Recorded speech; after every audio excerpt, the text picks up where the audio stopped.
Hello' বন্ধু বান্ধৱীসকল, ভালনে আপোনালোকৰ? আশা কৰোঁ আপোনালোকৰ ভালেই। এয়া আজি মই এটা টেঙেচি শাকৰ ৰেচিপি লৈ আহিছোঁ আপোনালোকৰ ওচৰলৈ। এয়া মোৰ টাবত লগোৱা খেতি হয়। এয়া তাৰ পৰা মই টেঙেচি শাক তুলি ল'লোঁ। এয়া পিঁয়াজ পাত, এয়া মই হেৰিও লগাইছোঁ তাতে, এয়া পুদিনা পাত, এয়া মোৰ বেঙেনা কেইটামান লাগিছে। সেইখিনিকে মই তুলি আনি এটা মোৰ বাচ্ছাৰ কাৰণে এটা ৰেচিপি বনাব ওলাইছোঁ। এইকেইডাল মই ভালকৈ বাছি কুচি লৈ ধুনীয়াকৈ এইবাৰ পানীৰে 3-4বাৰমান সলাই ধুই ল'লোঁ।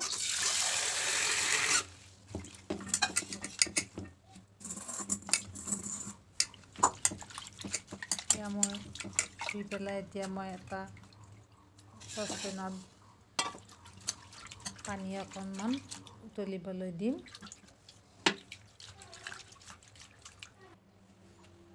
এতিয়া মই চচপেনত পানী এগিলাচ দি দিলোঁ। এতিয়া মই সেইখিনি পানী উতলে এতিয়া মই হেৰি কৰিম, বেঙেনাখিনি ছিঙি ল'ম। এনেকুৱাকৈ ছিঙিছোঁ যাতে পানী সোমাই নাযায়। মই এইকেইটা বেঙেনা মই এতিয়া অকণমান বেঙেনা ভাজিবলৈও মোৰ হেৰি নহয়, সেইকাৰণে মই এইকেইটা বেঙেনা সানিম, এটা আলুৰ লগত সানিম। এতিয়া মই বেঙেনাখিনি সিজাই ল'ম। মোৰ পানী উতলি গ'ল। এতিয়া মই সেই শাকখিনি তাতে বহাই দিলোঁ। শাকখিনি মই 5 মিনিট সময় ঢাকি পেলাই মই এয়া উতলাই ল'ম। ঢাকি দিলোঁ। এতিয়া মই কেৰাহীখনত অকণমান তেল দিলোঁ। তেলখিনি গৰম হোৱালৈ ৰখিলোঁ। তাৰপিছত মই 2 পিচ শ'ল মাছ নিমখ আৰু হালধি সানি ল'লোঁ, কাৰণ বাচ্ছাই খাব, বেলেগ মাছ দিয়া নাই, কাঁইট বেছি হয়। শ'ল মাছত অলপ কাঁইটটো কম থাকে কাৰণে মাছ 2 পিচ আধা ফ্ৰাই কৰি ল'লোঁ।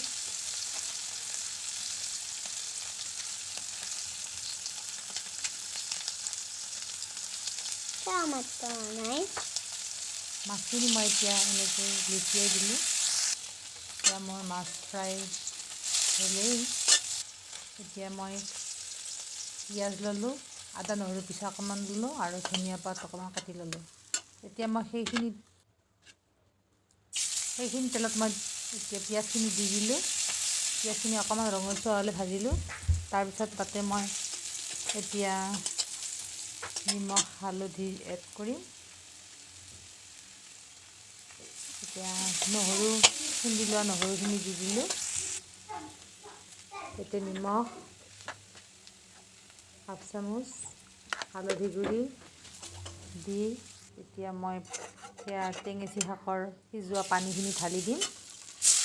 এতিয়া মই ঢালি দিলোঁ। এতিয়া এইখিনি অকণমান উতলিলে ইয়াতে মাছ 2 পিচ বহাই দিলোঁ। সেইখিনি হৈ থাকে মই এতিয়া বেঙেনাখিনি এতিয়া মই পিটিকি ল'ম। এতিয়া মই নিমখ দিলোঁ, পিঁয়াজ দিলোঁ আৰু অকণমান তেল। এতিয়া তাৰ লগত অকণমান মই জলকীয়া, কাটি লোৱা জলকীয়া দিলোঁ। এইখিনি মই এতিয়া পিটিকি ল'ম।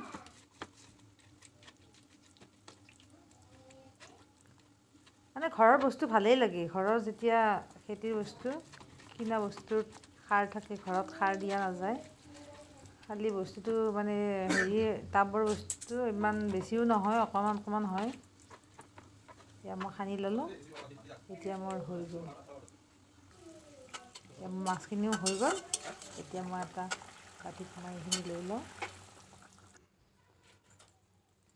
এয়া ধনিয়া পাত অকণমান ছটিয়াই দিলোঁ। এতিয়া মোৰ ফাইনেল ৰিজাল্ট এইখিনি মই